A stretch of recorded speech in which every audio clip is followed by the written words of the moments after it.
The morning sunlight filtered through the lace curtains of my farmhouse kitchen, casting delicate patterns across the worn oak table where I'd shared breakfast with Robert for 47 years. 5 years had passed since his funeral, yet I still set out 2 coffee mugs each morning before remembering. Old habits die hard. At 70, I'd learned that grief doesn't fade. It simply becomes furniture in the rooms of your heart. I was washing those 2 mugs' hands submerged in warm, soapy water when I heard the buzz. At first, I thought it was a trapped bee.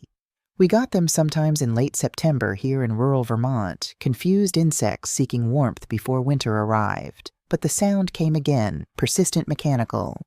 A phone vibrating against the wooden sideboard near the front door. "Hello?" I called out, drying my hands on my apron. "Did someone forget something?" Silence answered. My daughter-in-law Rachel had left just 20 minutes earlier after our usual Tuesday morning visit. She came every week like clockwork, ostensibly to check on me, though I suspected it was more about maintaining appearances than genuine concern. Rachel had always been polished perfect, the kind of woman who color-coordinated her grocery lists and never had a hair out of place. The phone buzzed again. I walked to the sideboard, my knees protesting slightly. The device lay face up, its screen illuminated. My breath caught in my throat. Robert's face smiled up at me from the screen. Not a photo I recognized from our albums. This was different. Robert wearing a purple shirt I'd never seen standing somewhere I didn't recognize. His smile broader than I'd seen it in years before his death. The image was attached to an incoming text message. My hand trembled as I reached for the phone. I shouldn't have looked.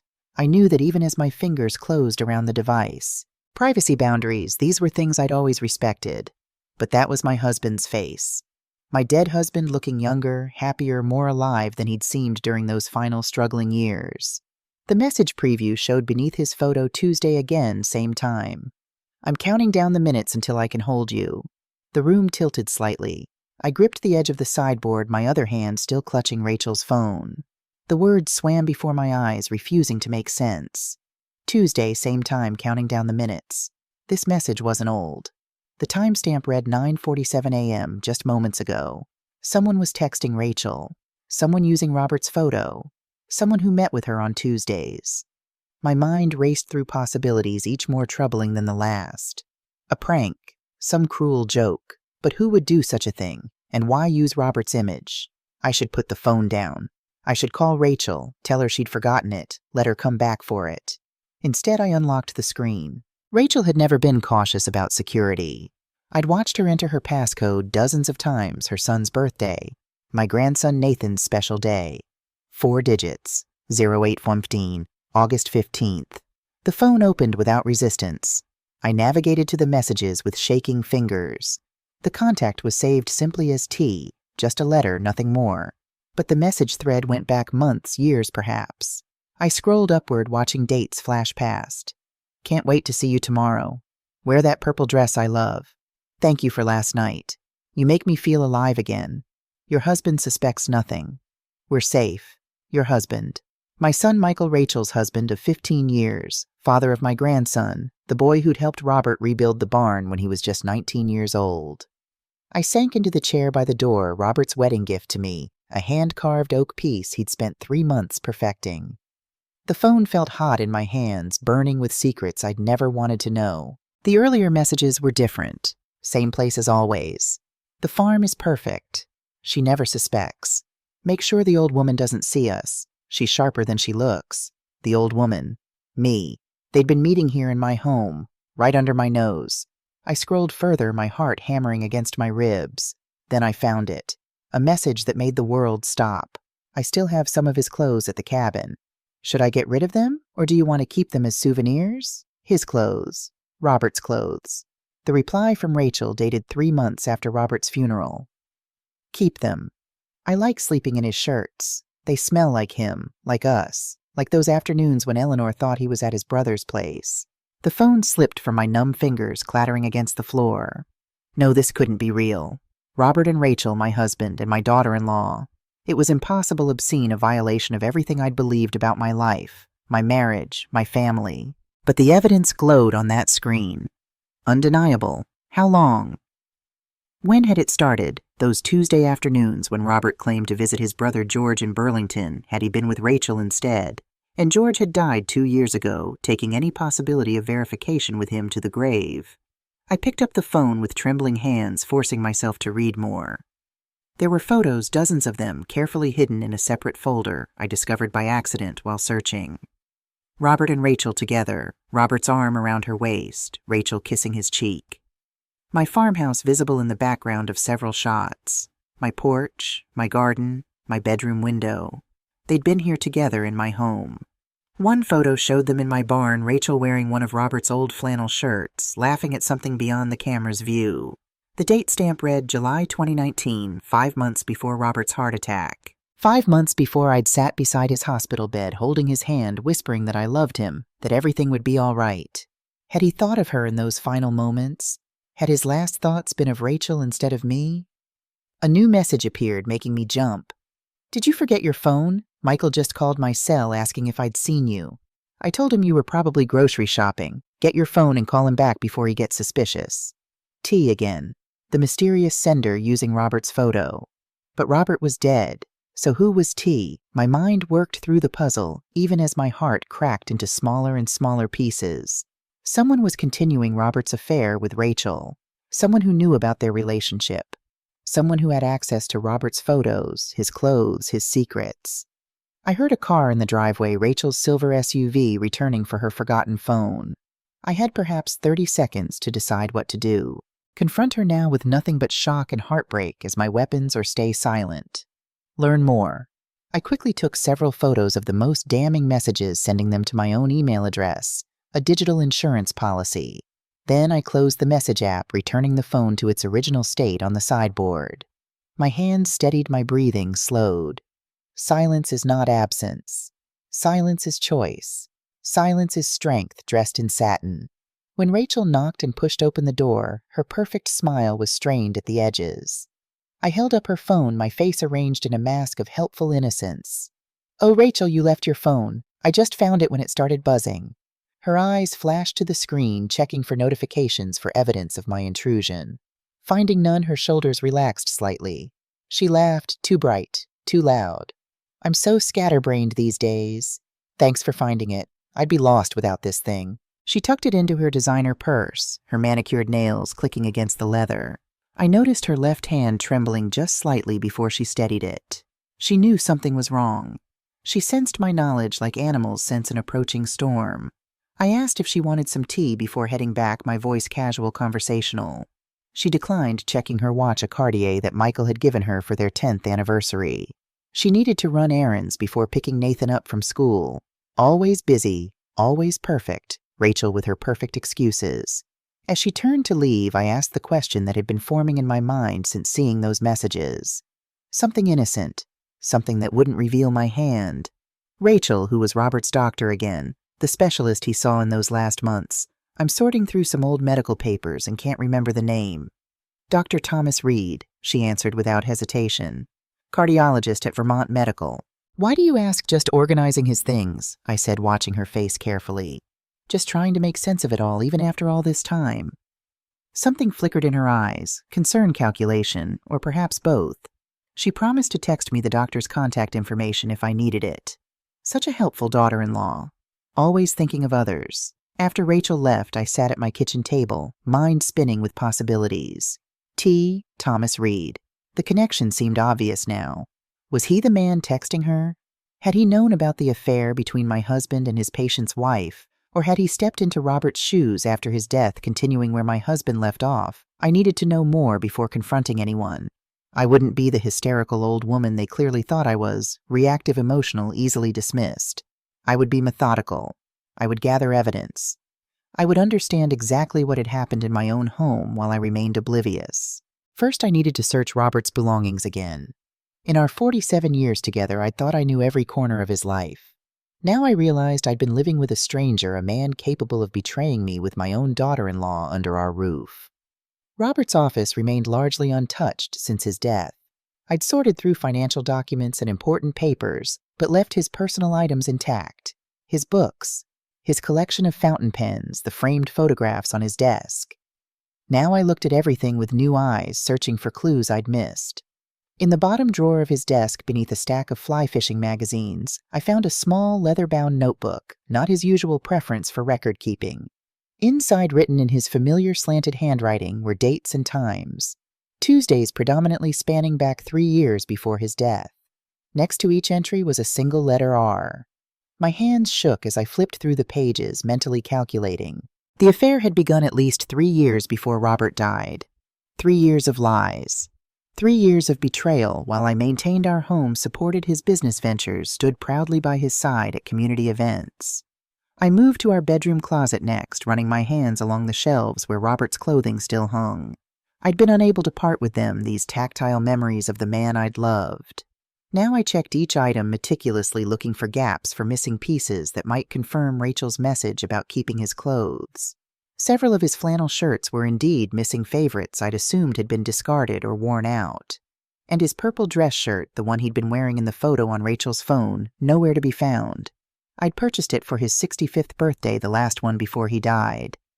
As I searched, memories surfaced like jagged stones in a plowed field. Robert's increasing distance in those final years, his distraction during conversations, the way he'd check his phone and suddenly announce he needed to visit his brother. George, who lived alone in Burlington after his wife died, supposedly needed Robert's help with house repairs, financial matters, companionship. I'd encouraged these visits, thinking how kind Robert was to care for his younger brother, never suspecting he was driving to some secret location to meet Rachel, or perhaps they didn't even leave the property. Perhaps they laughed at my naivety as I puttered in my garden while they coupled in our barn or in the guest cottage at the edge of our land. The thought made bile rise in my throat. I pressed my hand against my mouth, fighting the wave of nausea. This wouldn't help. Emotional reactions wouldn't give me answers. I needed to find this cabin mentioned in the messages. I needed to see where they'd met, where this likely Thomas Reed was continuing the affair with my daughter-in-law. But how the messages hadn't specified a location. I remembered Robert's financial records. If he'd purchased or rented a property, there would be a paper trail. I returned to his office, pulling out the accordion file of bank statements I'd organized after his death. Hours passed as I combed through 5 years of transactions, looking for patterns for unexplained withdrawals or payments. There, a monthly payment to Northern Vermont Properties. I'd assumed it was related to his lumber business, never questioning it. The amount wasn't large enough to raise suspicion. $850 monthly, consistent for nearly 4 years, continuing automatically even after his death. The account had enough funds to cover it for another year before I would have been notified. I made a phone call using the landline rather than my cell phone. Better not to leave digital traces of my investigation. I claimed to be Robert's assistant, following up on the property he'd leased. The receptionist was happy to help, confirming that Mr. Sullivan had indeed leased a small hunting cabin off Route 7 about 30 minutes from our farm. The lease was paid through December of the current year. A hunting cabin. Robert hadn't hunted since his 40s when a shoulder injury made rifle recoil too painful. Another lie in a tapestry of deception. The clock on the wall showed 2:30 p.m. Nathan wouldn't be home from school for another hour, and Michael worked late at his engineering firm in Burlington. Rachel would be occupied with her charity committee meeting, or so she claimed every Tuesday afternoon. I had time to drive to this cabin to see for myself. I changed clothes quickly, trading my house dress for jeans and a warm sweater. Vermont autumns turned cold quickly, and the weather report had mentioned possible rain. I grabbed a raincoat and my purse, pausing only to leave a note on the kitchen table, claiming I'd gone to visit a friend from my quilting circle in case anyone came looking. The drive was familiar, until it wasn't. Route 7 stretched north toward Burlington, but I turned off onto a smaller road I'd rarely traveled. The rental agent had given me directions, a gravel turnoff marked by a weathered sign reading Lakeside Retreats, though the small pond hardly qualified as a lake. 5 cabins dotted the wooded property, spaced well apart for privacy. Robert's, or rather the one he'd leased, sat farthest from the entrance, partially hidden by pine trees, its dark green exterior blending into the forest. A perfect hideaway for illicit meetings. No cars in the small clearing that served as a parking area. Good. I pulled my 15-year-old Subaru next to the cabin and turned off the engine, sitting for a moment to steady my nerves. What would I find inside? Did I truly want to know? The key was where the rental agent said it would be, under a false rock beside the front step. My hand shook as I inserted it into the lock. The door swung open with a creak of disuse. The cabin's interior was dim and smelled of pine dust and something else, a fading trace of Robert's cologne. My heart clenched painfully. Even here in this monument to his betrayal, the sensory memory of him hit me with unexpected force. I flipped on the light switch. A simple one-room cabin with a kitchenette in one corner, a sitting area with a worn sofa and armchair, and a queen-sized bed taking up most of the back wall. The decor was rustic and personal except for the photographs. Framed pictures sat on the small table beside the bed. Robert and Rachel smiling, embracing. Rachel in a purple dress, the one T had mentioned in his texts. Robert looking younger than I remembered him in his final years, his smile wider, his eyes brighter than when he looked at me. I picked up one frame, studying the background. My barn, my garden, my home providing the backdrop for their betrayal. In some, they didn't even bother to hide their location. They'd grown confident in their deception, certain of my obliviousness. The closet door was partially open. I pushed it wide, revealing several of Robert's missing shirts hanging neatly. The purple one from the phone message. 2 flannel shirts I'd given him for Christmas years ago. A jacket I'd thought he'd donated to the church clothing drive. Below them, a woman's clothes dresses, blouses, things I'd seen Rachel wear over the years. And on the highest shelf, a man's clothing that didn't belong to Robert. Larger sizes, different style, belonging to T. Perhaps on the bedside table a prescription bottle caught my eye. I picked it up, reading the label. Digitalis prescribed to a patient named William Evans by Dr. Thomas Reed. The date was recent, just last month. Who was William Evans? And why was his heart medication here in this cabin? I opened the bathroom door and found more evidence of recent use: wet towels hanging on the rack, a woman's toiletries arranged neatly on the counter, Rachel's preferred shampoo brand, a man's razor, and shaving cream. Something wasn't adding up. If Robert had been dead for 5 years and Rachel was continuing an affair with his doctor, why keep this shrine to their relationship? Why keep Robert's clothes, his photographs prominently displayed? Unless... My phone buzzed with a text message, startling me so badly I nearly dropped it. Michael asking if I was home. He wanted to stop by after work to discuss plans for Nathan's upcoming school break. I quickly responded that I was visiting a friend but would be home within the hour, my mind racing. I needed to search more thoroughly before leaving. The bedside table had a drawer. Inside I found a stack of papers, medical records. Not Robert's as I initially thought, but my own. Recent blood work ordered by Dr. Reed at my last physical. Why would these be here? Beneath them, more disturbing discoveries. A photocopy of my will with certain sections highlighted. Notes about my daily schedule, my medications, my routines. A pamphlet about symptoms of heart failure in the elderly with notes in the margin in handwriting I didn't recognize. Cold fear replaced the anger and hurt that had fueled me thus far. This wasn't just about an affair. This was something more sinister. I thought back to Robert's sudden heart attack. His rapid decline, the way Rachel had inserted herself into his medical care, always present during doctor visits, always the one to administer his medications. My hands trembled as I took photos of everything with my phone, the cabin interior, the medical records, the prescription bottle, the notes about my routines. I couldn't take anything with me. They would notice items missing, but I needed evidence of what I'd found. As I was about to leave, I noticed a leather portfolio tucked between the sofa cushions. Inside, financial documents, recent ones. Property assessments of my farm highlighting its value, $3.2 million for the land alone, not counting the historic farmhouse.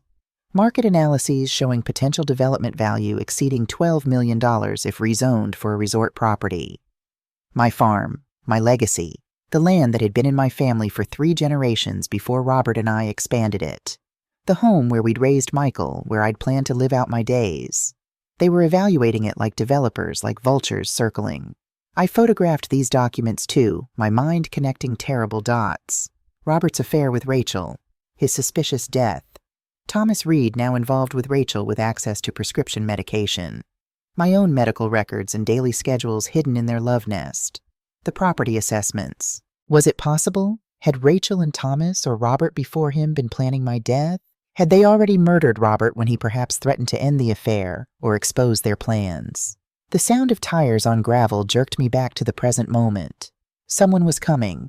I hastily returned the portfolio to its hiding place and moved toward the back window. A black sedan was pulling into the clearing, unfamiliar but clearly heading for the cabin. No time to leave through the front. I slipped out the back door, grateful it opened silently. The dense pine trees provided cover as I circled wide around the cabin, keeping low, moving as quickly as my 70-year-old knees would allow. From this vantage point, I could see a man emerging from the car, tall, distinguished, silver-haired.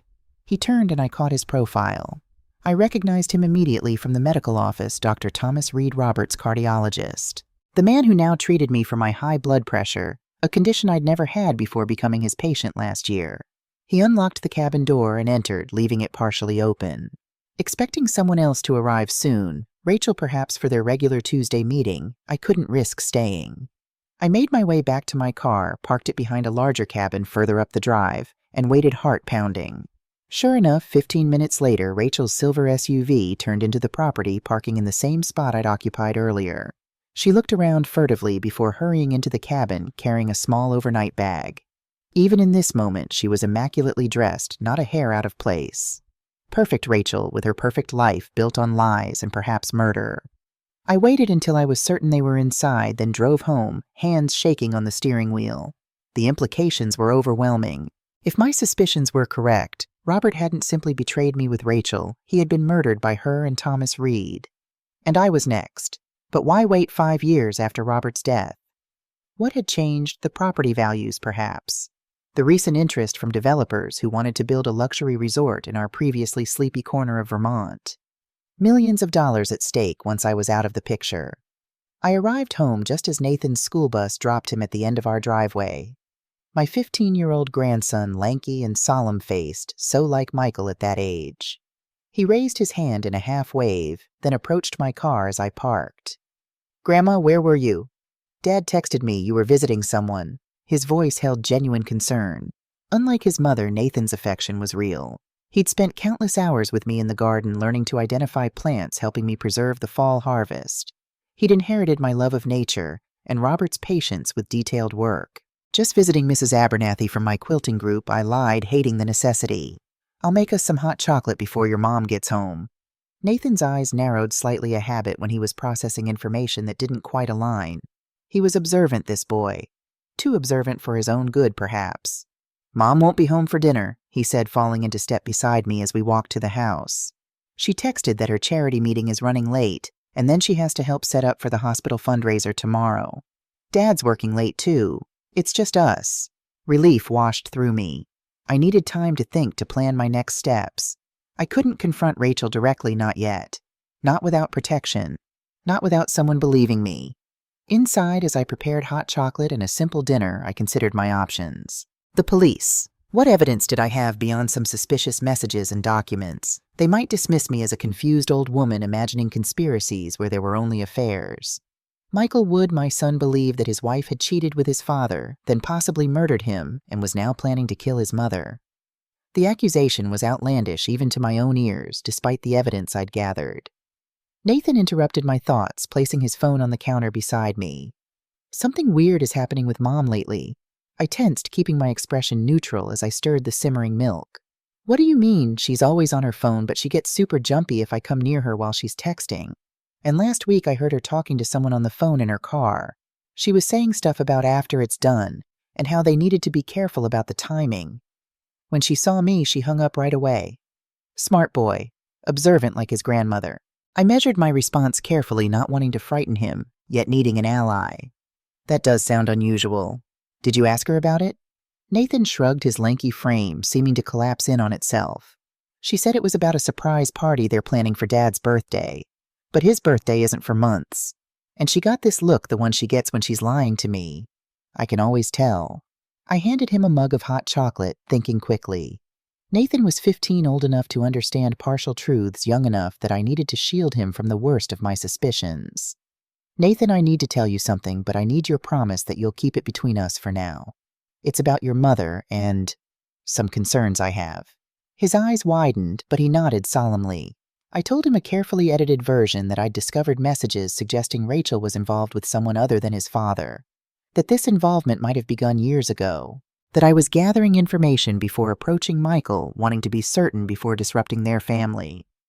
I omitted the connection to Robert, the suspicions of murder, the evidence suggesting I might be their next target. Those burdens were too heavy for teenage shoulders.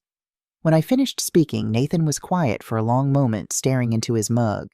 Then, without looking up, I know Mom's been seeing someone. I saw her once at the lake. She was with a man, older, gray hair. I was fishing with friends on the other side. She didn't see me. They were kissing.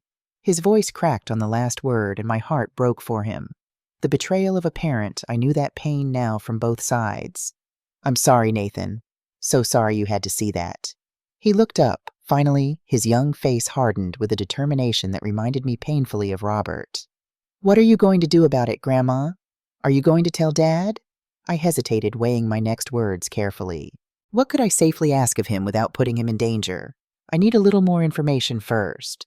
I want to be absolutely certain before I say anything to your father. The man you saw, did you get a good look at him? Would you recognize him again?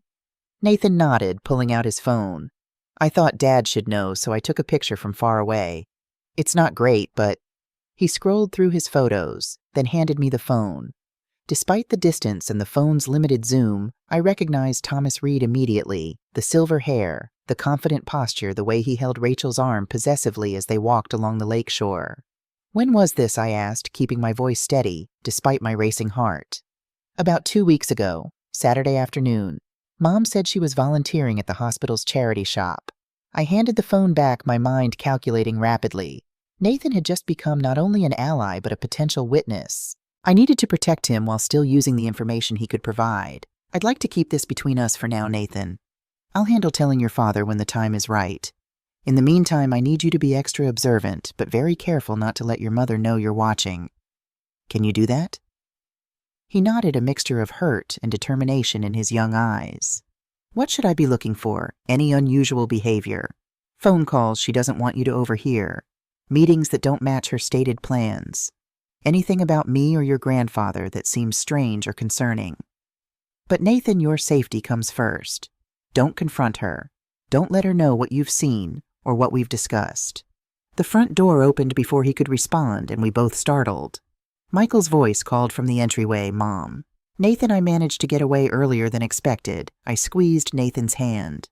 Our silent pact sealed. Then I turned to greet my son, pushing aside my tumultuous emotions to present a calm facade. Michael deserved to know the truth, but not yet, not until I had irrefutable evidence about the full extent of the conspiracy against me.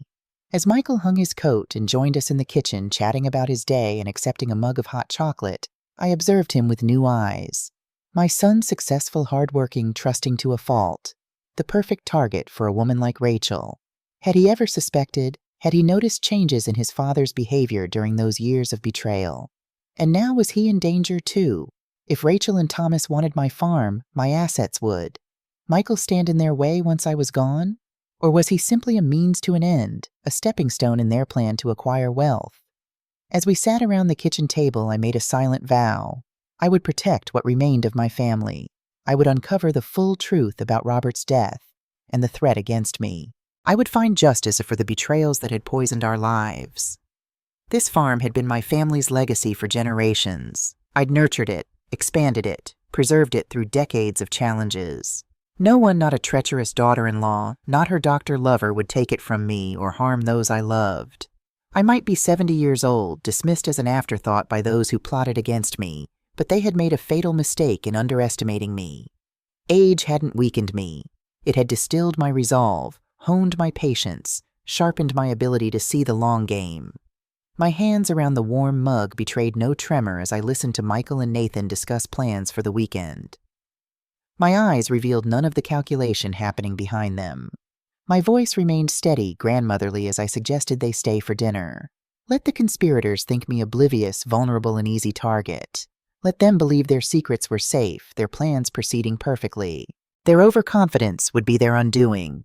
I was Eleanor Sullivan. I had survived war, recession, personal tragedy. I had built this farm into a thriving enterprise alongside my husband. I had raised a son, nurtured a grandson, weathered the storms of 7 decades of life. And I would not go quietly into any grave they had planned for me.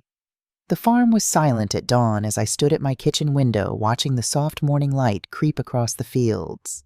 Sleep had been elusive, my mind cycling through revelations and suspicions, calculating angles and risks. I'd always been a planner, methodical in my approach to problems. This was no different despite the personal devastation involved. I would not be ruled by emotion when strategy was required. Nathan arrived early before school, slipping through the back door like we'd arranged the night before. His face carried the haunted look of someone too young, bearing knowledge too heavy. "I can help with the investigation, Grandma. I'm good with computers and phones." I poured him a glass of orange juice, considering his offer. Nathan's technical skills exceeded mine substantially, a digital native versus my reluctant adaptation to technology. But involving my grandson further carried risks I couldn't ignore. The tension in his shoulders told me he needed this, though needed to take action against the betrayal fracturing his world. "Okay, I need to see what else is in your mother's phone, without her knowing." Nathan's expression hardened with resolve. He pulled a small device from his backpack. "Mom's always leaving her phone around. I can clone it to this when she's in the shower. We'll see everything, messages, emails, photos, even deleted stuff." I felt a sharp pride in his resourcefulness, mingled with sadness that circumstances demanded it. The world sharpens children faster than it should. I reached out, squeezing his arm gently. "Be careful. Your safety matters more than information." For 3 days, we maintained our routine. Rachel continued her Tuesday pattern charity committee meetings that ran suspiciously long. Michael worked extended hours at his engineering firm, blissfully unaware of the conspiracy unfolding around him. Nathan gathered digital breadcrumbs, building our case with teenage precision. On Thursday morning, Nathan returned with his device eyes wide with discovery. I waited until the bus had collected him for school before connecting it to my computer, following his written instructions. The screen filled with Rachel's digital life, hundreds of text messages, emails, calendar appointments, photos. What I found confirmed my worst suspicions and revealed new horrors. The relationship between Rachel and Thomas Reed went back further than I'd imagined, predating even her affair with Robert. They'd known each other in medical school, where she'd been studying nursing before dropping out to marry Michael. Their relationship had paused, then rekindled when Thomas established his practice in Burlington. More disturbing were the messages about Robert's health. 6 months before his death, they'd begun discussing dosages, effects, timing. Words like untraceable and cumulative appeared with clinical detachment. A photo showed a bottle of white powder labeled Compound A, with Rachel's manicured hand visible at the edge of the frame. They hadn't just taken advantage of Robert's death, they'd engineered it. The most recent messages chilled me to my core. Thomas had acquired something called Evans Protocol, referring to the mysterious William Evans, whose prescription I'd found at the cabin. A carefully planned regimen of medications designed to mimic natural heart failure, administered gradually to avoid detection. Rachel's calendar showed appointments labeled simply E, weekly visits to my farm that aligned perfectly with her Tuesday appearances. Each entry included a note tracking my response to treatment and progression of symptoms. My morning tea, I realized with rising horror. The special blend Rachel insisted on preparing during each visit, claiming it was a natural remedy to help my joints. I'd consumed small amounts of poison for months without knowing. My hands trembled as I scrolled through their plans for after. Detailed discussions of property development investment strategies, a new life in Arizona. They'd mapped everything out, including using Michael's power of attorney once I was incapacitated to liquidate the farm assets before my death.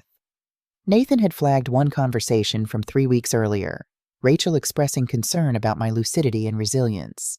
I'm still too sharp, not slowing down enough. We need to increase the dose. Thomas pushing back, warning about detection if they rushed. The timeline matters more than the risk. The developers won't wait forever. At these prices, someone else will snatch it up. My stomach churned with violated trust and mounting fear. I printed key messages and photographs, securing them in a lockbox hidden beneath the floorboards in my bedroom, a hiding place from childhood that not even Robert had known about. Digital evidence wasn't enough. I needed physical proof of their criminal conspiracy. The barn door creaked as I pushed it open that afternoon, disturbing the dust motes dancing in slanted sunlight. Robert's workshop remained as he'd left it, tools arranged with methodical precision projects in various stages of completion. I'd preserved it as a memorial. Now I searched it as a crime scene. Behind his workbench, I pried loose the false panel he'd installed decades ago, our secret storage for valuable documents and emergency cash. Inside, I found something unexpected, a leather journal I'd never seen before. The entries, dated during the final year of Robert's life, revealed a man tormented by guilt, physical decline, and growing suspicion. Getting weaker every day. Doctors say heart failure, but something feels wrong. The new medication makes me dizzy, confused. R insists it will help. Sometimes I forget entire conversations lose hours of time. Eleanor notices, but I can't bear to worry her. R seems different lately. Cold. Calculating. Caught her checking my pill case, rearranging things. When confronted, she became tearful, claiming concern, but her eyes remained dry. Something's wrong. I need to be sure before involving Eleanor. T visited today another consultation about my condition. Why does he always come when Eleanor is at her quilting group? The way he looks at R makes me uneasy. Have I been blind to something happening under my nose? The final entry, dated 1 week before his death, contained the most damning revelation: I've been a fool in every possible way. Betrayed E with R, now suspecting R is betraying me with T. Found pill residue in my evening tea. Researched symptoms online matches arsenic poisoning. Need to contact George, get blood tested without R knowing. If I'm right, must protect Eleanor. She deserves the truth, however painful. Robert had known or suspected in those final days. The knowledge had come too late to save him, but not too late to warn me. Yet he'd never delivered that warning. According to medical records, he'd suffered a massive heart attack the day before his planned visit to Burlington. I now understood it was no coincidence. I closed the journal, pressing it against my chest. Grief mingled with vindication, a bitter cocktail of emotions. Robert had betrayed me, yes, but in the end he'd tried to protect me. Had recognized the monster beneath Rachel's perfect exterior. My phone vibrated a text from Nathan. Mom making your special tea to bring tomorrow. Watched her add something from small bottle. Got pictures. Cold determination replaced my momentary vulnerability. I texted back, don't drink anything she prepares. Tell her I called, invited you both for breakfast instead. I need to see something. The plan formed with crystalline clarity. If Rachel brought the poisoned tea to me, I needed to secure a sample. Evidence that wouldn't just prove an affair, but would document attempted murder.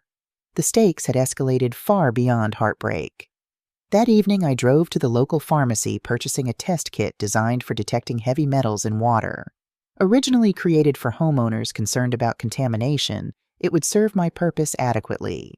I also bought several empty tea bags identical to the special blend Rachel prepared.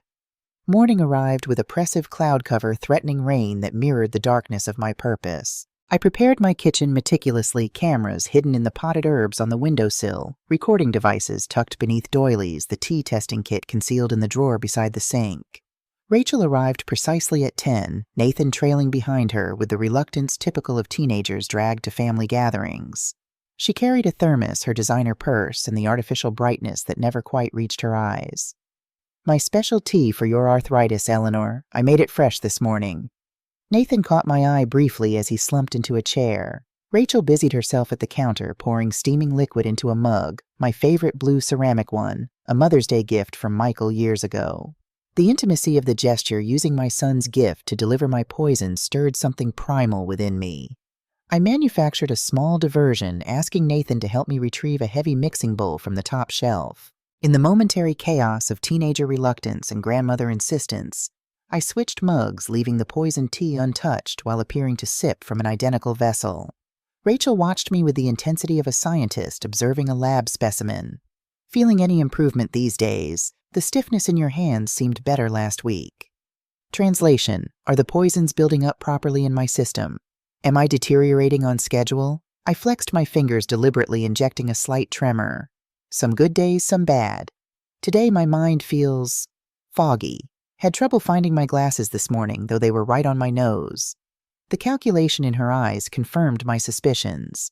She was mentally documenting symptoms, adjusting her timeline. Nathan, observing silently, missed nothing, his phone positioned casually on the table, recording everything. After 20 minutes of mundane conversation laced with lethal undertones, Rachel checked her watch with practiced regret. I need to run hospital volunteer commitment. Nathan, you can stay with Grandma if you'd like. I'll pick you up after lunch. The opportunity presented itself perfectly. As Rachel gathered her things, I gestured to my half-empty mug. This tea really is special. Would you mind if I saved the rest for later? The thermos would be perfect. Rachel's momentary hesitation revealed her dilemma. Refusing would seem suspicious, but leaving the poisoned tea in my possession wasn't part of her plan. She recovered smoothly, maternal concern masking calculation. Of course, but let me transfer it to a different container. This thermos keeps it fresh for my afternoon patients at the hospital, I countered with grandmotherly obstinance. Nonsense, I have plenty of containers. You need your thermos for those poor patients. The battle of wills played out in micro-expressions, her tightened jaw, my unwavering smile.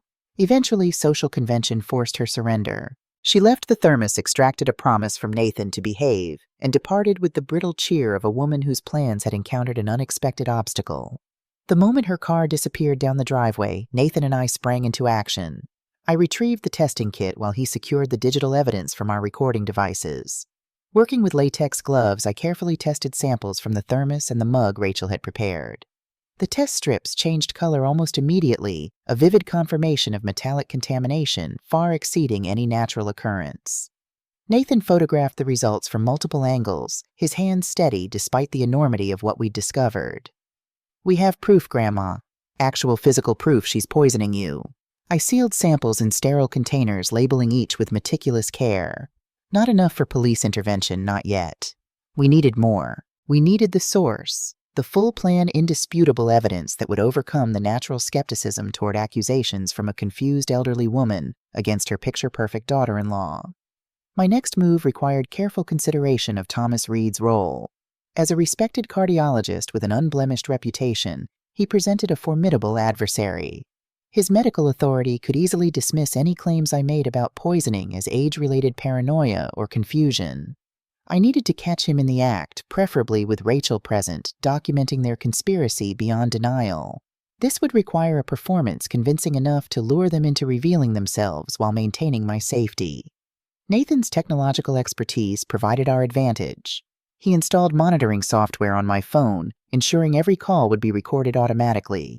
He created a secure cloud folder where all our evidence accumulated, accessible only through multiple layers of authentication. Then, in a move that made my heart swell with painful pride at his courage, he offered the riskiest contribution to our plan. Mom checks my browser history sometimes.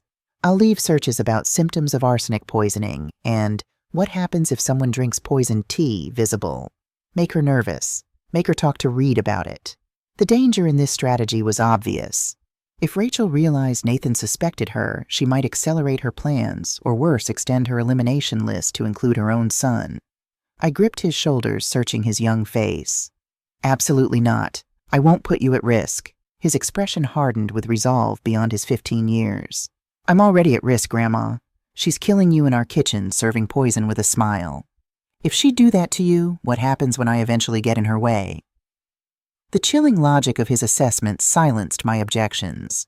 Rachel had proven herself capable of calculated murder for financial gain. Nathan, as Michael's heir, represented a potential obstacle to her plans with Thomas.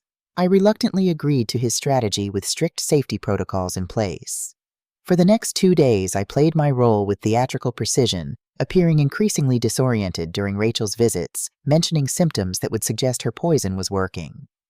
Nathan implemented his part of the plan, leaving digital breadcrumbs of suspicion while maintaining outward obliviousness. On Monday morning, the trap yielded results. Nathan texted me from school. Mom called Reed during breakfast. Totally freaked after checking my search history. Said the kid might know something, and we need to move faster. Reed coming to farm tonight after Dad's bowling league. 7 p.m. The advance warning gave me precious hours to prepare. I called Michael, deliberately choosing his office number where conversations were documented through company systems. Just checking when you'll be home tonight, dear. I'd like to discuss something important about Rachel and some concerning behavior I've noticed. This conversation served 2 purposes: creating an official record of my concerns and ensuring Michael would return exactly when I needed him. His predictable response assured me he'd be home by 8, ready to hear my ridiculous accusations about his beloved wife. The timing would be perfect, allowing me to document Rachel and Thomas's conversation before Michael's arrival forced them to reveal their true intentions. At 6:30, I positioned hidden cameras throughout the main floor of the farmhouse, focusing particularly on the kitchen, where Rachel typically prepared my medicinal tea. Nathan remained at a friend's house under strict instructions to stay away regardless of what transpired. At precisely 7, a black sedan turned into the long driveway. Thomas Reed emerged carrying his medical bag with professional authority. Rachel met him at the side entrance, their brief embrace more clinical than passionate co-conspirators rather than lovers. I watched through the security system Nathan had installed, listening as they moved through the house looking for me. "Eleanor, I brought Dr. Reed to check on you. You seemed quite confused this morning." Their footsteps echoed through the hallway as they approached the kitchen. "I'll be right down, Rachel. Just freshening up. Make some tea, won't you?" From my hidden position in the upstairs hallway, I observed them through the feed on my tablet. Thomas placed his medical bag on the counter, extracting a small amber bottle. "The dose needs to increase. We're running out of time. The buyers won't wait forever, and your son is starting to ask questions about her episodes." Rachel glanced nervously toward the stairs. "Nathan's been searching poisoning symptoms online. I think he suspects something." Thomas's expression hardened with clinical detachment. "Then we accelerate. Tonight. Full dose in the tea, immediate cardiac event. Natural causes given her age and family history." Michael's noticed nothing for months. Why would he question it now? The calculated coldness of their murder plot discussed in my kitchen among the quilted potholders and family photographs crystallized my resolve. I activated the final phase of our plan, sending a prearranged text to Michael Emergency at home. "Come now. No questions. Life or death." Then I descended the stairs with deliberate heaviness, allowing my footsteps to announce my arrival. I entered the kitchen with carefully orchestrated confusion, my hand trembling against the door frame. "Oh, Dr. Reed, I didn't realize you were coming today." "Is something wrong?" Rachel intercepted smoothly, guiding me to a chair with practiced concern. "You seemed confused this morning, Eleanor. I was worried, so I asked Dr. Reed to stop by. I made your special tea. It always helps you feel better." Thomas approached with professional detachment, blood pressure cuff in hand. "Let's check your vitals, Mrs. Sullivan. Have you been experiencing any dizziness?" "Memory issues, confusion about time or place." I allowed him to wrap the cuff around my arm, noting how he positioned himself to block my view of Rachel, adding the contents of the amber bottle to my tea. "I've had some strange symptoms lately. Foods taste metallic. My hands shake sometimes. And I've been having such vivid dreams about Robert being poisoned, about people trying to steal my farm." The momentary freeze in Thomas's movements confirmed I'd struck a nerve. His clinical mask recovered quickly, but Rachel's composure slipped further. She nearly dropped the mug she was carrying toward me. "Poisoned? What a terrible nightmare. Here, this tea will help you relax." I accepted the mug with trembling hands, bringing it close to my face as if savoring the aroma. The herbal scent couldn't mask the faint metallic undertone death packaged as comfort delivered with a daughter-in-law's smile. "Why this smells different tonight. Stronger." Thomas inserted himself smoothly. I suggested Rachel add some extra chamomile, helps with anxiety and confusion. "Drink up, Mrs. Sullivan. Then we'll discuss these concerning symptoms." The moment stretched between us. Rachel's expectant gaze, Thomas's clinical observation, my hands wrapped around a mug of poison. I raised it slowly toward my lips, watching their subtle tension, the anticipation of my demise calculated in milligrams and minutes. The sound of the front door slamming shattered the tableau. Michael's voice carried through the house with urgency matching the emergency text I'd sent. "Mom, what's happening? Are you okay?" Rachel's composure fractured completely, her eyes darting between the poisoned tea and the hallway where her husband's footsteps approached. Thomas moved with practiced efficiency, attempting to retrieve his medical bag and the incriminating amber bottle. I chose that moment to accidentally spill the tea across the kitchen table, soaking papers splashing onto Thomas's pristine shirt. "Oh dear. How clumsy of me Michael is that you were in the kitchen." Michael burst into the room, assessment shifting rapidly between his mother's apparent confusion, his wife's unusual tension, and the unexpected presence of a cardiologist during evening hours. "What's going on here, Mom?" Your text said emergency. Before either conspirator could construct a plausible explanation, I implemented the final element of our plan. I swayed dramatically in my chair, clutching my chest with theatrical precision. "Something's wrong. My heart can't breathe properly." Thomas was trapped by his profession and position. Despite knowing my symptoms were fabricated, he was forced to respond as a physician. He moved toward me, opening his medical bag, professional training overriding criminal intent. Michael knelt beside me, panic evident in his voice. "Mom, what's happening?" Rachel remained frozen, caught between maintaining her caring facade and the collapsing murder plot. I focused through my performance, watching Thomas extract equipment from his bag.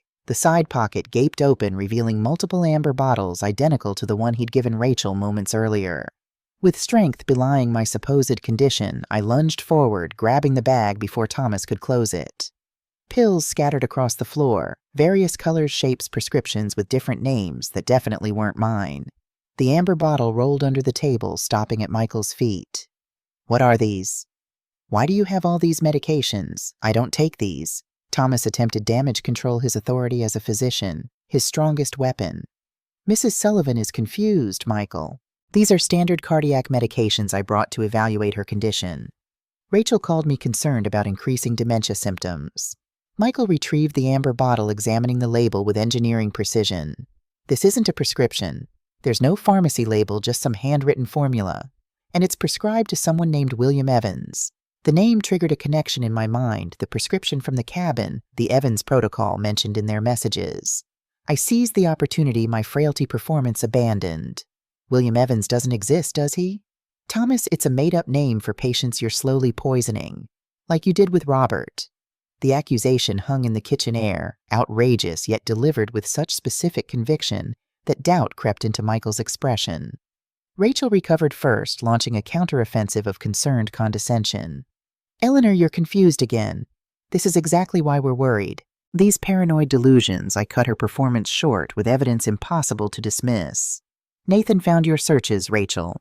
The arsenic purchases. The research on untraceable poisons. We've been documenting everything, the tea you've been giving me for months, loaded with heavy metals. The cabin where you meet Thomas. Robert's journal detailing his suspicions before you killed him." Michael's engineer mind processed the accusations with stunned calculation pieces, aligning into a horrific new reality. He turned toward his wife, recognition dawning. "The Tuesday afternoons, Dad's brother's house, your charity meetings." Rachel's perfect mask cracked entirely, desperation replacing calculation. "They've been working to turn you against me for months. Your mother's mental decline. Nathan's teenage rebellion. They're manipulating you. The farm is worth millions now, Michael. She'll leave everything to Nathan, cutting you out completely." The desperate attempt to drive a wedge between mother and son revealed the final truth Michael needed.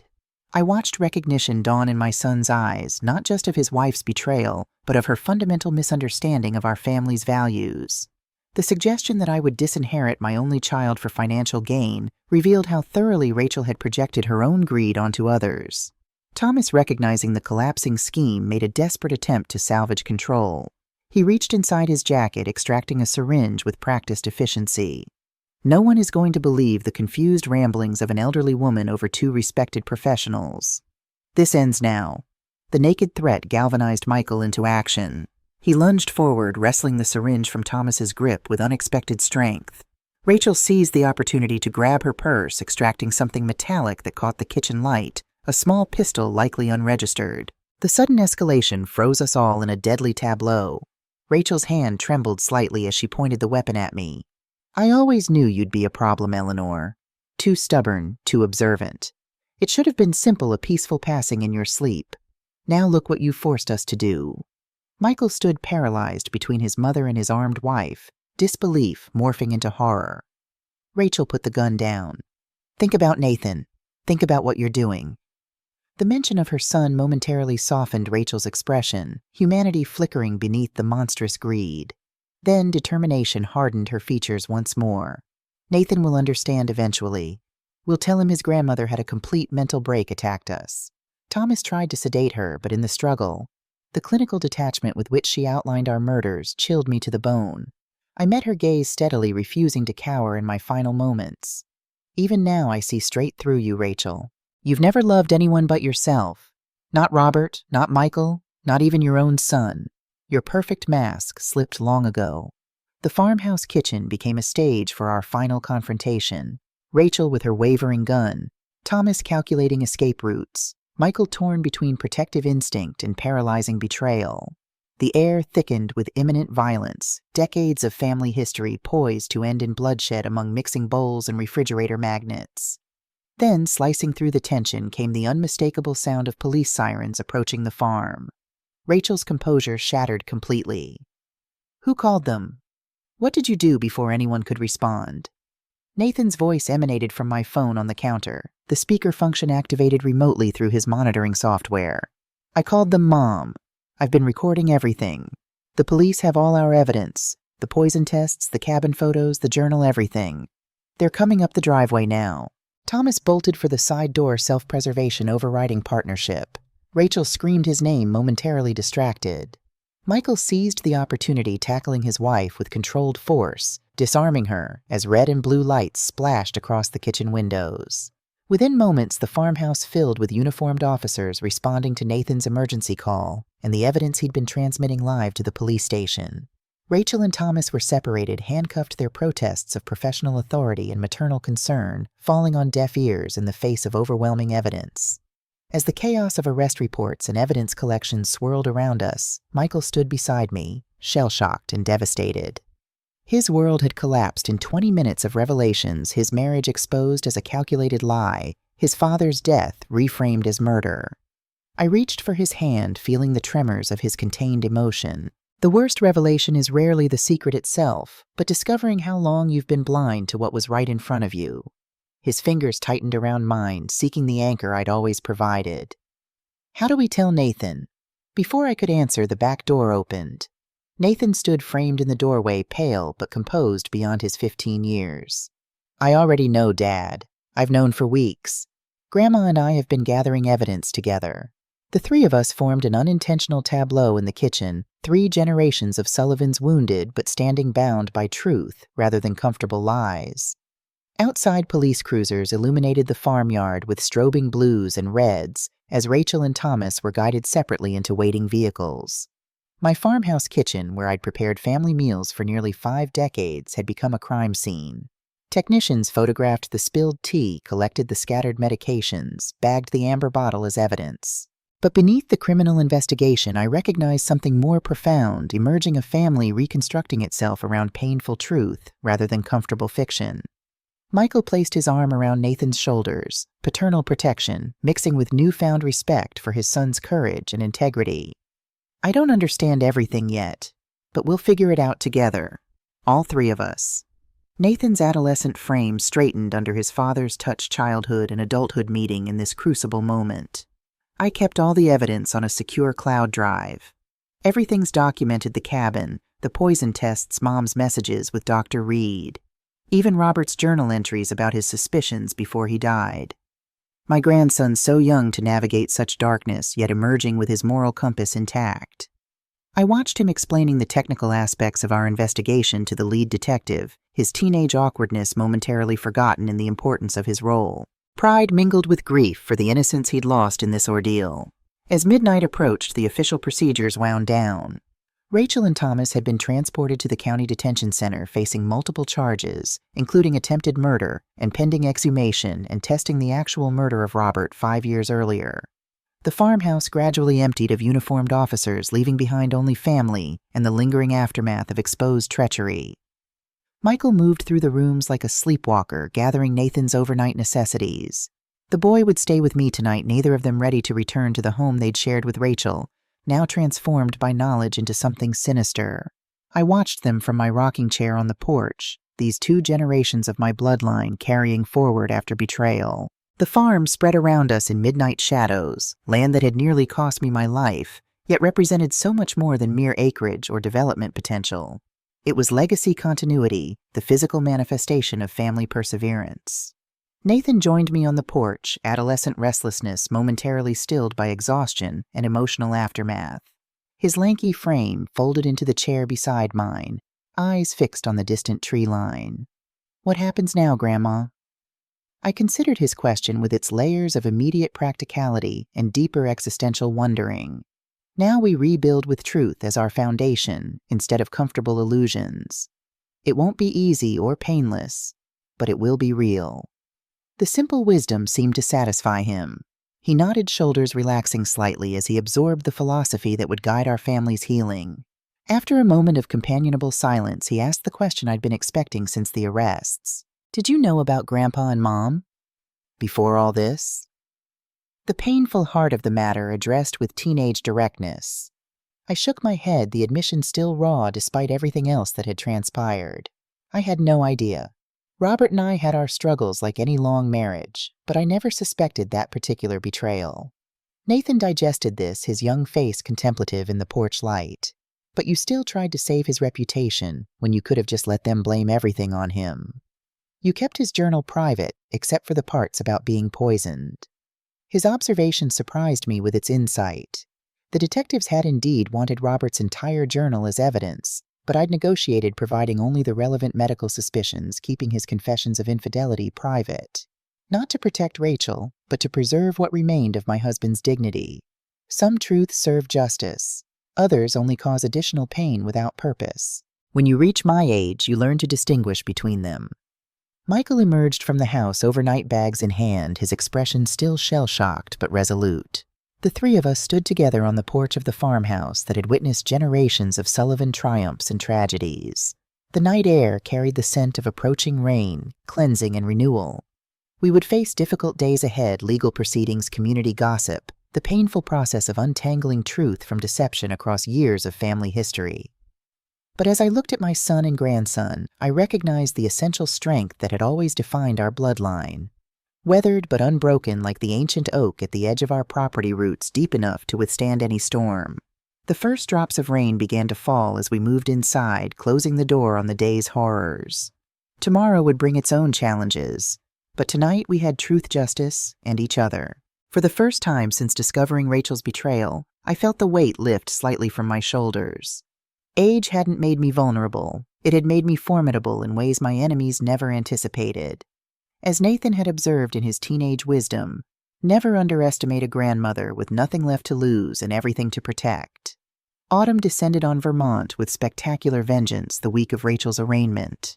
Crimson and gold leaves blanketed the farm nature's tapestry, unfurling across rolling hills as reporters gathered at the edge of our property. The poisoned patriarch case had captured national attention. Wealthy doctor and suburban perfectionist charged with murder and attempted murder, the elderly farm owner who exposed their plot. Media outlets framed me alternately as a cunning vigilante grandmother or a fragile victim saved by luck and family loyalty. Neither characterization captured the complex truth. Standing before the bathroom mirror that morning, I studied my reflection with clear-eyed assessment. 70 years had etched their evidence across my face lines of laughter, grief, determination. The hands that gripped the porcelain sink had raised a son, buried a husband, cultivated gardens, preserved harvests, and ultimately gathered evidence of attempted murder. There was nothing fragile about them. The courthouse loomed over Bennington's town square, Vermont granite, imposing against the October sky. Michael, Nathan, and I ascended the steps together, a united front facing the first public confrontation with Rachel since her arrest 3 weeks prior. News cameras tracked our progress reporters, shouting questions that blended into white noise. Inside, the proceedings unfolded with procedural precision. Rachel appeared in standard-issue jumpsuit, her perfect appearance deteriorated by detention center limitations. Without access to salon treatments and designer clothes, she seemed diminished ordinary. Only her eyes retained their calculating intensity as they fixed on Michael, then Nathan, then me, measuring, assessing potential weaknesses. The judge denied bail, citing flight risk and the severity of charges. Rachel's attorney, a silver-haired litigator with Boston credentials and a 4-figure hourly rate, argued vehemently about her community ties and maternal obligations. The prosecutor countered with evidence of offshore accounts and property holdings in Arizona under aliases connected to Thomas Reed. The systematic nature of the poisoning scheme, he emphasized, demonstrated both premeditation and danger to the community. Thomas Reed's separate arraignment had occurred the previous day, his medical license already suspended pending investigation. Initial forensic analysis had discovered 3 additional suspicious deaths among his cardiac patients, widening the investigation beyond our family tragedy. Rachel maintained rigid composure throughout the hearing, betraying emotion only when the judge mentioned supervised visitation with Nathan might be arranged if the teen consented. Her mask slipped, then desperation flooding her features as she turned toward her son. "Nathan, please. I'm still your mother. This is all a terrible misunderstanding."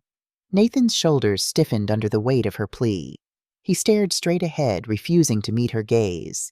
His adolescent frame seemed simultaneously too young to bear such betrayal and somehow aged beyond his years by its weight. Outside the courthouse, Michael fielded necessary media questions with engineering precision, factual, unemotional brief. I watched my son navigate this public crucible with painful pride.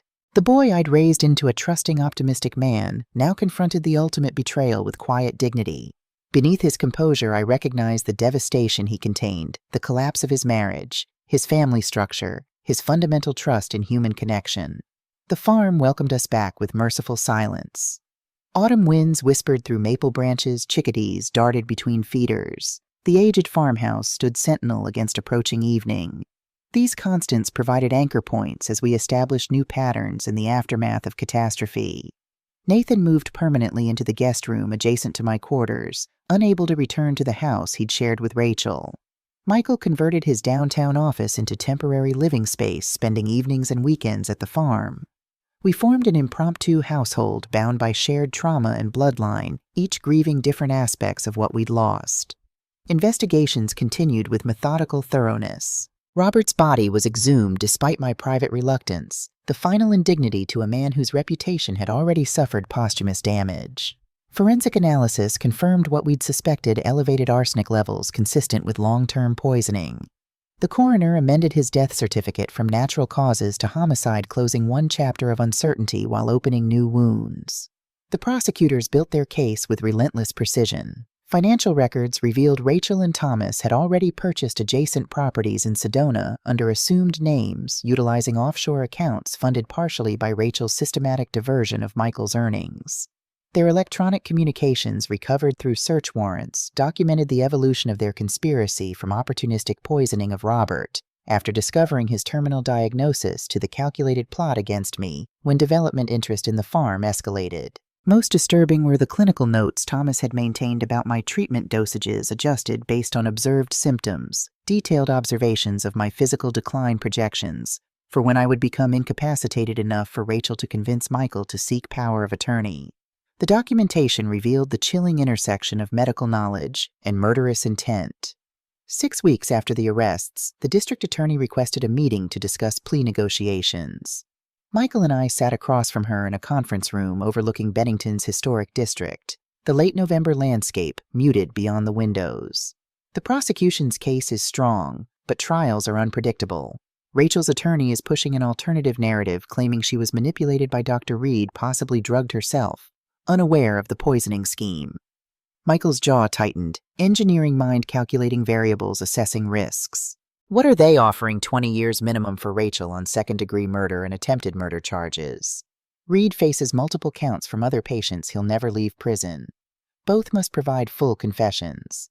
The clinical detachment of legal arithmetic measuring justice in calendar years, procedural certainties, risk assessments felt inadequate against the enormity of their betrayal. 20 years for attempting to erase me from existence, for stealing Robert's final years, for shattering our family's foundation. Michael leaned forward, voice steady despite the emotion beneath. Will Nathan have to testify if this goes to trial? The possibility hung between us. My 15-year-old grandson, facing cross-examination by attorneys, determined to discredit him, to paint him as a confused teen, manipulated by a paranoid grandmother. The district attorney confirmed this likelihood, adding that Rachel's team would almost certainly attempt to portray Nathan as troubled, vindictive, unreliable. As we left the courthouse, snow began falling, the first substantial accumulation of the season. Fat flakes descended in peaceful contradiction to the turmoil within our family. Michael drove in silence, knuckles white against the steering wheel, processing impossible choices. That evening, the three Sullivan generations gathered in the farmhouse kitchen, the heart of our home since its construction in 1902. Nathan chopped vegetables with teenage enthusiasm, more energy than precision, while Michael prepared his grandfather's venison stew recipe.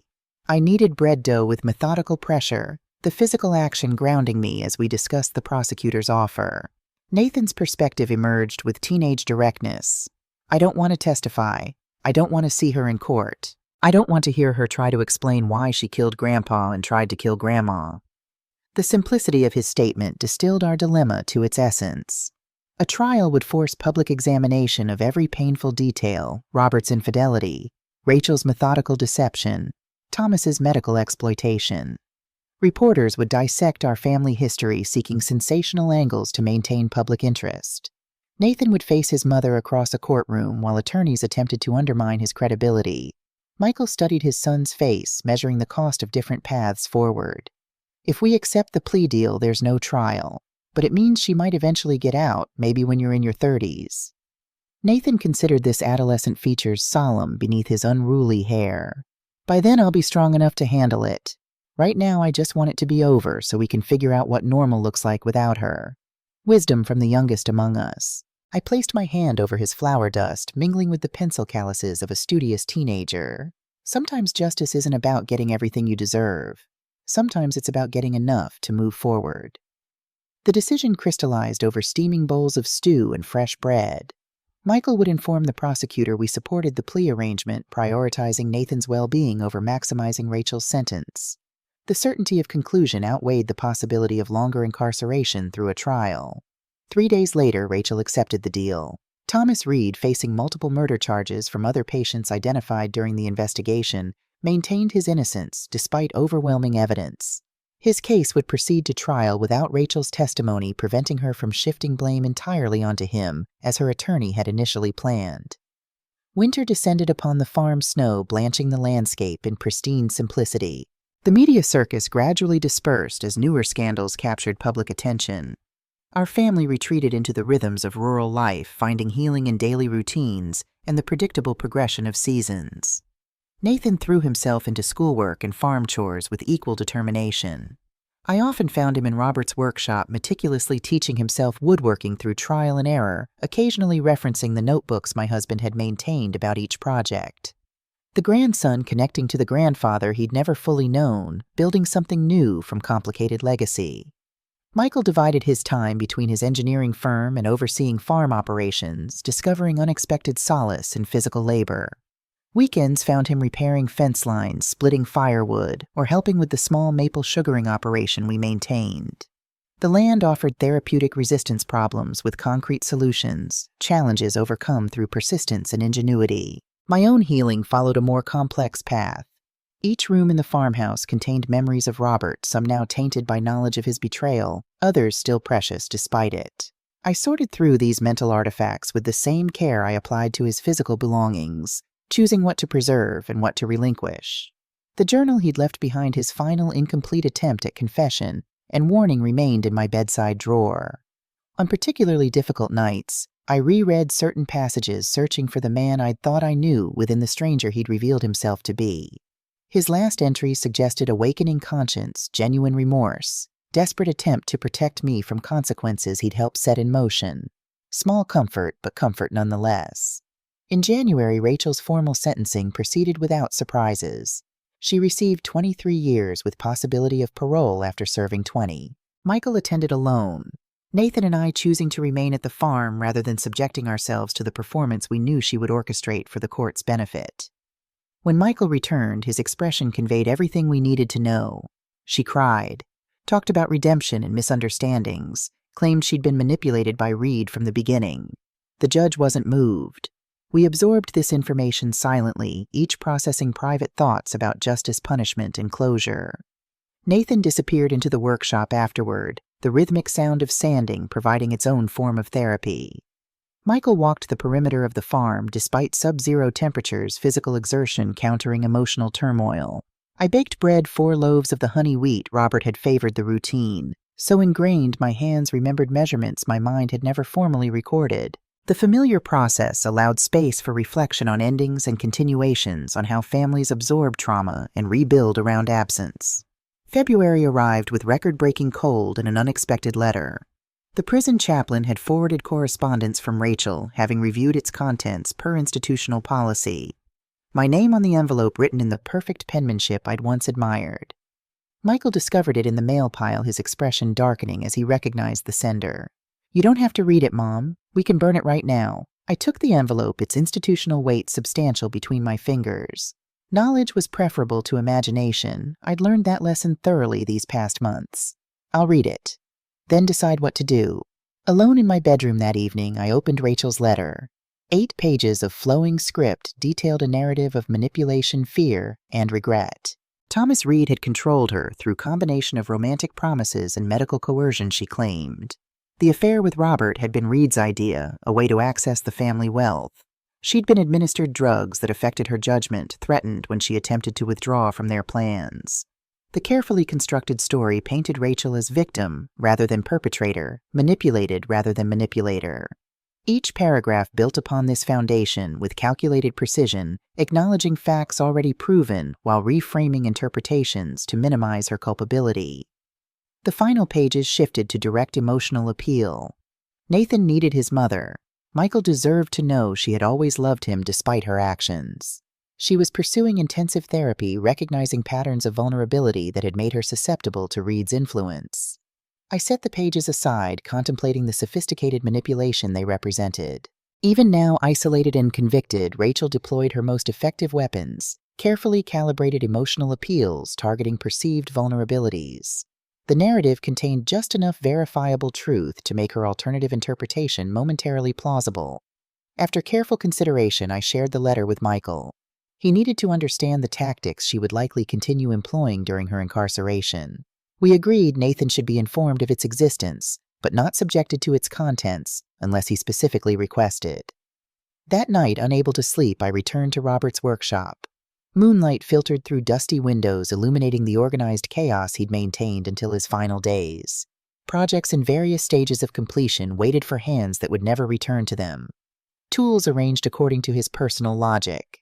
Sketches pinned to corkboard with measurements and notes in his distinctive handwriting. Among the papers, I discovered something overlooked in previous searches. An envelope addressed to me, yellowed with age, tucked behind a shelf of woodworking magazines. Inside, a letter dated 1 week before his death. My dearest Eleanor, if you're reading this, I'm gone, and I'm a coward for not saying this to your face. I've done terrible things. I've betrayed you in ways I can't fully explain or excuse. I started something I couldn't stop, and it's poisoned everything good in my life. You deserved better than me. You deserved honesty, fidelity, respect. Instead, I gave you lies and took your trust for granted. I let vanity and weakness destroy the best thing I ever had, your love. I don't expect forgiveness. I don't deserve it. But I want you to know that whatever happened, whatever you discover, you were never the problem. The problem was always me, my cowardice, my selfishness, my inability to appreciate what I had until it was too late. You are remarkable, Eleanor. Stronger than I ever was, kinder than I deserved, wiser than I gave you credit for. I hope you find peace after I'm gone. I hope you find happiness. You've earned it 1,000 times over. I'm sorry for everything, but mostly I'm sorry I wasn't the man you believed I was. Robert tears blurred the words as I finished reading the first I'd shed for Robert since learning of his betrayal. Not grief for the husband I'd lost, but mourning for the wasted potential of what might have been had he found the courage to live honestly. I folded the letter carefully, returning it to its envelope. Robert had known he was dying, perhaps suspected he was being poisoned. Had written this confession and hidden it, where Rachel wouldn't find it, where I eventually would. His final act mixing cowardice and care in equal measure. March brought the first tentative signs of spring crocuses pushing through melting snow maple sap, running sweet and clear into collection buckets. Thomas Reed's trial began with clinical examination of medical evidence and financial records. Without Rachel's testimony, prosecutors built their case methodically through pharmaceutical tracking patient records and forensic accounting. Our family attended only the verdict reading guilty on all counts, including first-degree murder and Robert's death. The sentence, life imprisonment without possibility of parole. Justice delivered through judicial process, yet somehow insufficient against the enormity of what had been taken. As we left the courthouse for the final time, Michael rested his hand on Nathan's shoulder. It's over now. We can focus on building rather than surviving. Nathan nodded, adolescent awkwardness momentarily suspended. I've been thinking about what to do with the North Field. Grandpa's notes mentioned it would be good for berries, maybe a U-pick operation for extra income. The casual mention of future plans of continuity beyond trauma felt like spring's first warm day after interminable winter.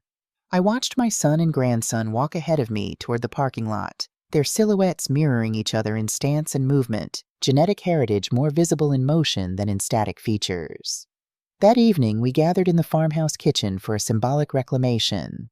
Nathan had discovered Robert's recipe box in the workshop, handwritten cards, detailing family favorites across decades.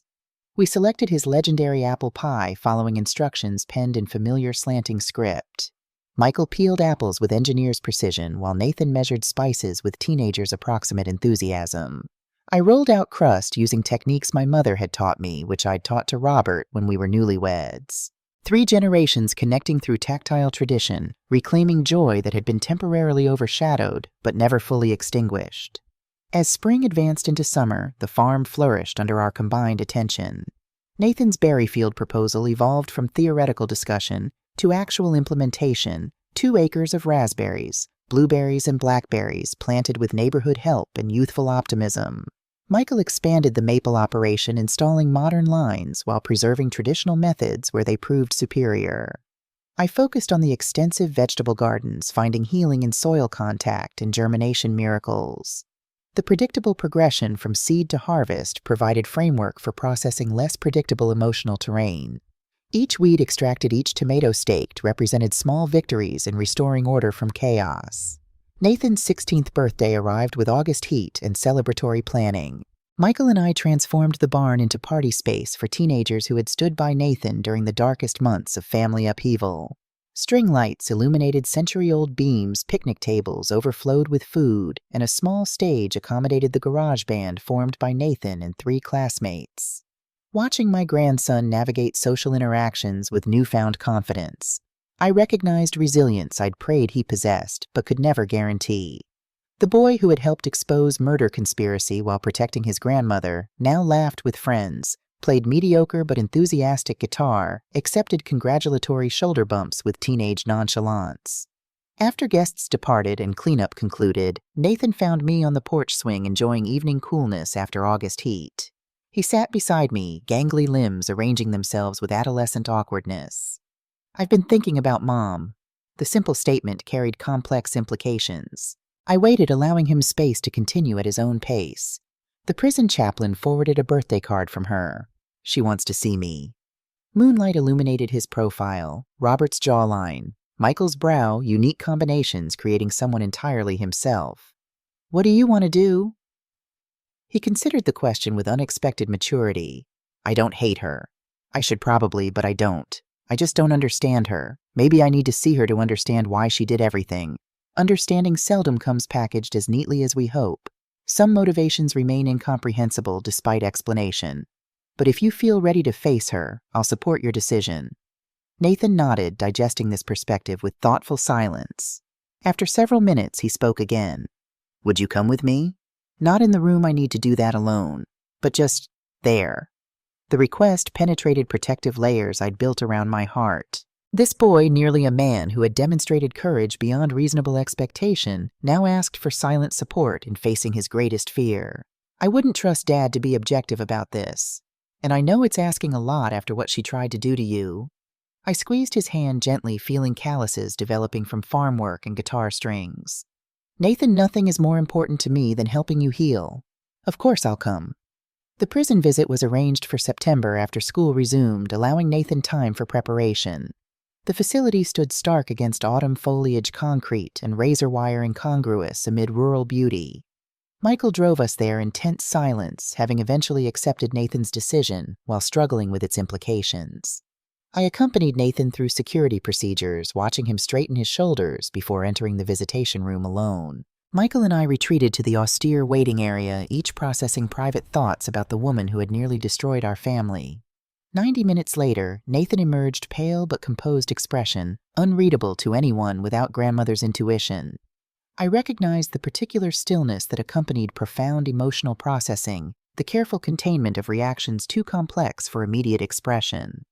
The drive home progressed in respectful silence. Nathan stared out the window at passing landscapes, occasionally jotting thoughts in the notebook he'd brought. Michael focused on driving, knuckles whitening periodically against the steering wheel. I occupied middle ground physically and emotionally between son and grandson, offering presence without pressure. Only after dinner, when Michael stepped outside to take a work call, did Nathan share his experience. "She tried to make me feel sorry for her. Kept talking about how she was manipulated, how she regrets everything, how much she misses me." I nodded, allowing him space to process aloud without interruption. The tactics aligned with her letter to me, consistent strategy of positioning herself as victim rather than perpetrator. Nathan continued adolescent directness, cutting through manipulation. "I asked her why she kept serving you poisoned tea even after she knew I was suspicious. She said she had no choice by then that Dr. Reed threatened her. But her eyes did this thing they always did when she lied to me growing up, looking slightly left, blinking too much. My chest tightened with conflicted emotions, pride in his perceptiveness, sorrow that he'd developed such skills through painful necessity. What matters isn't whether she's telling the truth. What matters is how you feel about seeing her. He considered this teenage feature solemn in the kitchen's warm light. I needed to know if I'd regret not visiting her. Now I know I won't. I don't hate her, Grandma. I just don't need her anymore. The simple statement contained profound resolution, neither vindictive nor naive, but boundary establishing in the healthiest possible way. Nathan had confronted his deepest fear and emerged with clarity rather than additional confusion. I recognized in him the resilience that had sustained our family through generations of challenges. That night, Michael joined me on the porch after Nathan retired to his room. Stars punctuated Vermont's velvet darkness, familiar constellations tracking seasonal progression as they had throughout human history. We sat in companionable silence until Michael voiced the question he'd been containing since our return from the prison. Was it worth it? Letting him see her, I considered all I'd witnessed in Nathan's journey from shocked discovery through investigation testimony, and finally today's confrontation and resolution. He needed to see her as she is now, not as the mother he remembers or the monster he fears. Sometimes closure requires one final opening of the door before locking it permanently. Michael nodded, engineering mind processing emotional equations outside his typical calculations. You've guided him through this better than I could have. I was too angry, too betrayed to see what he needed. The admission carried no self-recrimination, simply acknowledgement of different strengths brought to our family's healing. You've provided security, stability, practical foundations. I've handled emotional navigation. Together, we've given him what he needs to rebuild. Autumn progressed with nature's inevitable certainty. Nathan's berry field was prepared for winter dormancy, promising spring's first harvest. Michael finalized renovations to the sugar house, improving efficiency while preserving traditional methods. I planted garlic for next summer's harvest, an act of faith in continued seasons in life, extending beyond current circumstances. On the anniversary of Rachel and Thomas's arrests, we acknowledged the date without ceremony. Nathan attended school. Michael worked at his engineering firm. I prepared for the final farmers market of the season. Ordinary activities carried out by people forever changed by extraordinary circumstances. That evening, Michael opened the discussion we'd been approaching gradually for months. The developers called again about buying the farm, offering even more than before, $14 million for the land, another $3 million for mineral and water rights. Nathan looked up from his homework, suddenly alert to adult conversation. We could buy 12 farms with that money. I studied their expressions, my son and grandson waiting for my response to potential transformation. The farm had been my anchor through unimaginable betrayal, my inheritance and legacy. Its value had nearly cost me my life when Rachel and Thomas coveted it. Now legitimate offers presented opportunity for reinvention if we chose that path. What would you want to do if we sold? Would you want different careers? Different locations? Michael considered the question with engineer's thoroughness. I'd want land, but maybe something more manageable. A workshop for furniture making. I've discovered I enjoy it more than office engineering. Enough space for Nathan to pursue whatever interests him. Nathan's teenage enthusiasm bubbled through academic seriousness. We could get a place with better internet for online classes. Maybe land for mountain biking trails. Still in Vermont, though I want to be near my friends. Their visions contained no extravagance, simply refined versions of current priorities with decreased physical demands. I realized the farm had served its purpose for our family through multiple generations.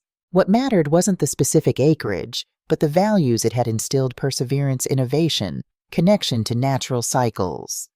Let's consider it. Not decide immediately, but explore possibilities. This land has sustained our family for generations. Perhaps its final gift could be launching the next chapter. The decision would require months of consideration, property evaluations, financial planning.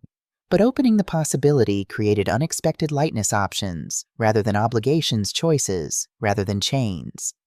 Rachel and Thomas had coveted this land enough to kill for it. Our family's healing might involve releasing its physical boundaries while preserving its essential lessons. Winter returned to Vermont with characteristic intensity, snow blanketing the farm in pristine isolation. The three Sullivan generations gathered before the fireplace on Christmas Eve, maintaining traditions while acknowledging profound transformation since the previous year's celebration. Nathan presented handcrafted gifts from Robert's workshop, a jewelry box for me featuring maple from our sugar bush, a desk organizer for Michael incorporating wood from the barn's original construction. Tangible connections between generations, between past and future. Michael had framed original blueprints of the farmhouse discovered in county archives during property research.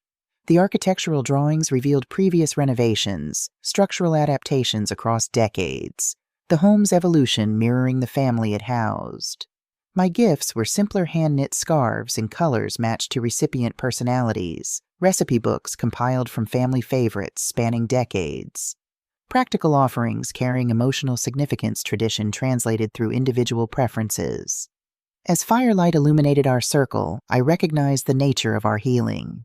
We had not returned to what was before that remained impossible. Instead, we'd built something new from salvaged materials, preserving what remained true while discarding what had proven false. Nathan's voice broke the contemplative silence. I'm glad we're still here. Not just alive, but here together. Even with everything that happened, we didn't let them destroy us. Michael raised his glass in simple toast. To the Sullivan family. Weathered but standing. I studied their faces, my son approaching middle age with newfound wisdom. Hard-earned, my grandson balancing between childhood and adulthood with remarkable grace. We had survived betrayal's worst manifestations. Infidelity, murder, attempted murder, emerging not unscathed, but undestroyed. The farmhouse creaked around us, settling into winter as it had for over a century. Whether we ultimately kept this land or transferred its stewardship to new caretakers, its lessons remained permanently embedded in our family consciousness. Persistence through seasons both literal and metaphorical. Adaptability when circumstances demanded change. Strength found in vulnerability's honest acknowledgement. Snow continued falling beyond windows framed by generations of Sullivan hands. We had survived winter before. We would survive this one. And when spring returned, as it inevitably would, we would plant again, whether on this soil or soil yet unknown. Rachel had called me an old woman, as if it were an insult, a dismissal of my relevance. She'd never understood that age brought not weakness, but perspective, not vulnerability, but resilience.